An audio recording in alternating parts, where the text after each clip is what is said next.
Welcome back to Historical Context. Today we continue our series on Virginia during the Restoration. Today's episode continues the discussion of Bacon's rebellion, which week over week has progressed into a worse and worse situation. Last week, Jamestown was burned to the ground. And today's episode starts in September of 1676, where Nathaniel Bacon has turned his fury onto his own men, and in one case executing James Wilkinson for trying to flee. Now another man, John Clow, was successful in fleeing, and so now morale amongst Bacon's men appears to be deteriorating, and because of this, things take a turn once again. Let's have a look at the writing. Now Bacon, finding that his soldiers' insolence is growing so great and intolerable to the people, and finding their actings to reflect on himself, he did not only betake himself to a strict discipline over his men, but also to more moderate courses himself, releasing some prisoners, pardoning others that were condemned, and calling those to account against whom any complaints came for seizures or plundering their estates without his order or knowledge.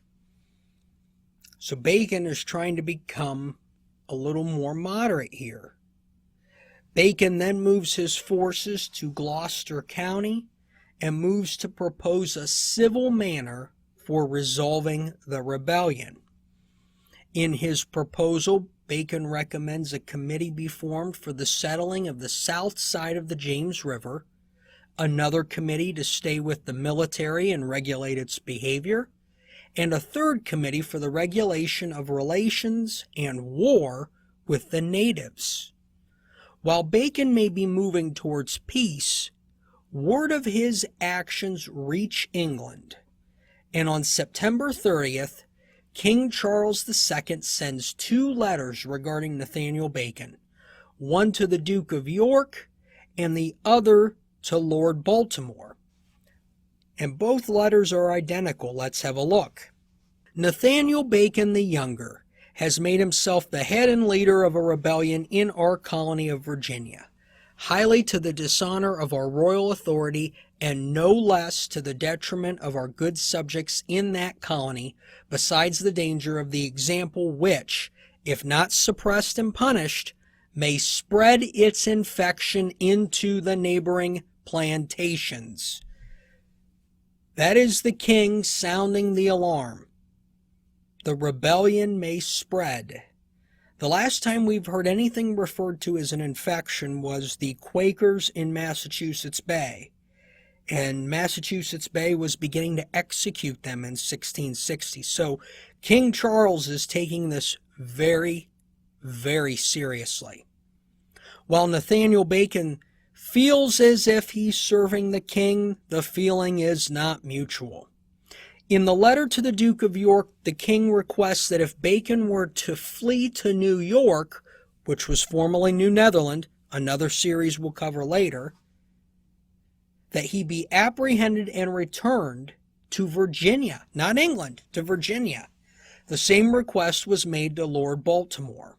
It's important to note that Thomas Ludwell and Robert Smith sent a proposal to King Charles II with recommendations on how to reduce Bacon and his men to obedience. We don't know when this was written exactly, but it came at a time when Bacon controlled practically all of the mainland. The letter acknowledges that poverty was a factor in fueling the rebellion. Ludwell and Smith argue that sending an army in to suppress the rebellious colonists may do more harm than good. Very important there. Sending an army to suppress the rebellion may do more harm than good. The English government would disagree 100 years later. They also urged the king not to change governors, as it would encourage mutinies any time the governor lost popularity. So, to King Charles, don't bring in a new governor, because that'll encourage a mutiny next time the next governor isn't liked. They request a commission be sent to the colony to investigate the causes of the disorder. So an independent commission needs to come over. They also recommend peace emissaries be sent to the various native tribes, and we know they're going to need that now, so that they understand the violence was committed by a rebel and does not represent the English nation. I think Ludwell and Smith are thinking this through really well. Bring in an independent group of people to provide a new set of eyes on the colony. Bring in peace emissaries to rebuild these relationships with the natives. And to show what the English nation is about versus some rebels. And finally, they ask that Maryland not take in anyone from Virginia until the situation can be brought under control. England ends up sending commissioners and armed troops over on a ship. So they're going to send an army and a commission over on one ship. But it was not going to make a difference. Let's have a look at the writing. But before Bacon could arrive to the perfection of his designs, Providence did which no other hand could do, and cut him off. He lay sick at one Mr. Pate's in Gloucester County of the bloody flux, and accompanied with a lousy disease, so that swarms of vermin that bred in his body he could not destroy, but by throwing his shirts into the fire as often as he shifted himself. He died, much dissatisfied in mind, inquiring ever and after the arrival of the frigates and forces from England, and asking if his guards were strong about the house. Nathaniel Bacon died of dysentery at the age of 29 in October of 1676. The day after Bacon died, the king proclaimed that William Berkeley was free to grant a free and general pardon to everyone except Nathaniel Bacon. Now keep in mind the king was unaware, because of the time it took for word to travel, that Bacon had actually died. Bacon named Joseph Ingram as his successor prior to his death, but let's have a look at the writing.